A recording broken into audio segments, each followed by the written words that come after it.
Whaatalofa le pa i o le tātou tunu le amatanga o le nei vai aso fau, ai alo maia, o nesi o reporti Tala me o lo o te tupu i Samoa. Wan te tala le ava noi le mamalo le atunu o e wha alia e o lātou finangalo tustusia, e le tū la fono tau wha awhi o teu teu ngol tū la fono la fongo tupe maua lua whelua sa fumaltasi, le e au fia ai ma le tutongi o la fonga whai au. O le ava no te tala le mamalo le atunu o, e wha aulua tuai le ofiso le fono lātou finangalo tustusia, e wha te tau i le tū la fono. O le tū la fono la fonga o tupe maua lua whelua sa fumaltasi, na whaatala no le pāle mene lo na whaitaunga lo na lua, ma ua tauli maina nei al komiti le tu la fono molo na iloiloina.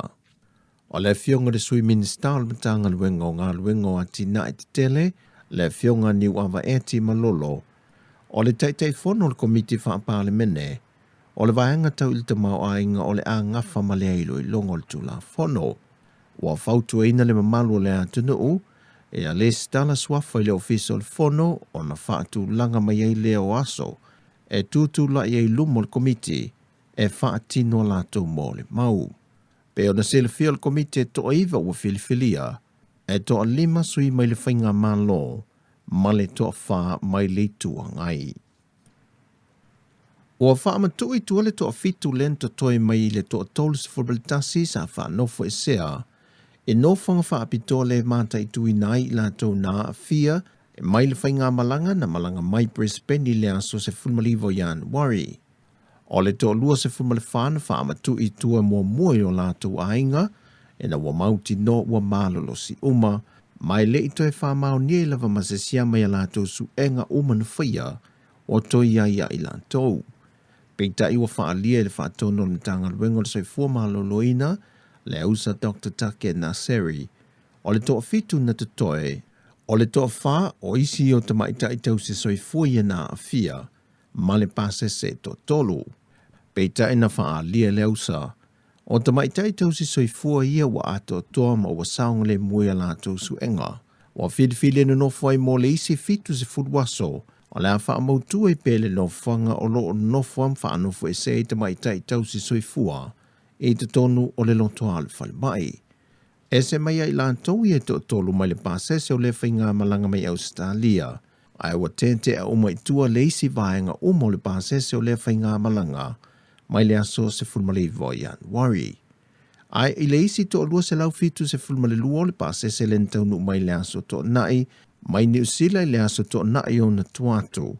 Ua mai a lātou su enga e lua, e le ai se tasio i lātou, mua maa wai se sia maul wha ama i al COVID-19 furwiva.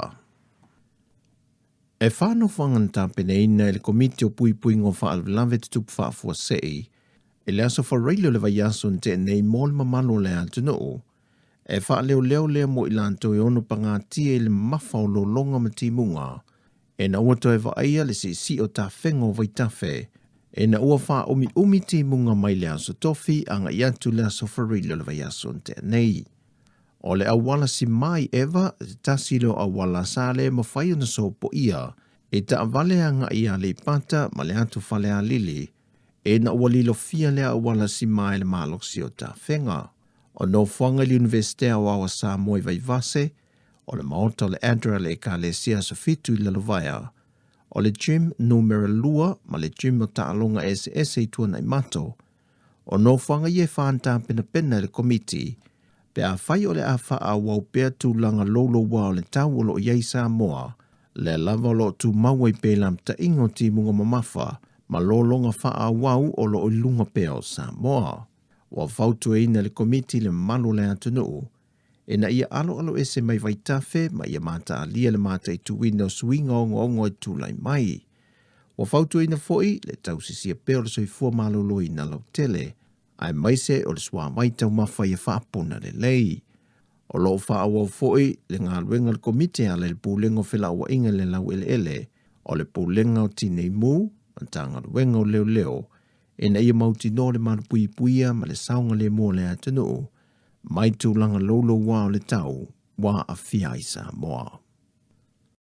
O le aso tofi o le vaiason tenei, Na fono ai le minista o le ofiso whaala paputonga le malo, ma le minista o le pulengo tangata tā whao mai mō mai whafo,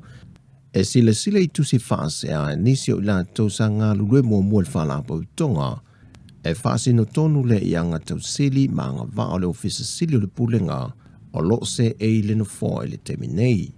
E le mai ai o le fontanga a ia minista mo le komiti whaatonu le pulenga i le aso tofi, watu ina to e lole mata o pu le komiti whaatonu, e ngā lule iei mo alato so e suenga, ma toi fonga ina ile atu no uiso na taunu unga, e le neiso e suenga i se taimi o luma. O le taunu unga nisi o so e suenga o lo whanga solo pea i le to o lua se fulu o malo, o lo masalo mia i fuala au whaasa aina, na sauno ai le sui komisena o le mtanga luenga leo le so opo fo i lea lea fionga le antawa, e to tolu le ua wha au popo, i le to lua se fulu na mua i wha ai loa mua, o leisi to lua e maile vaenga o ta avale afi, ai o leisi to tase e to tolu iai lanto ua wha ma vae. Sau nole i antawa, o le ale alo le matanga luenga pe talia fo i ei tu ai ngā winga wha penei, e alia i mai iai lanto o lo tau la mua le pui ngo le tula fono, mai o lo wha wausu e suenga le matanga luenga leo, e lana au whainga luenga lea e to lua se fulmal tolu. O le whaai unga leo Tala mai Samoa, wha soi foia.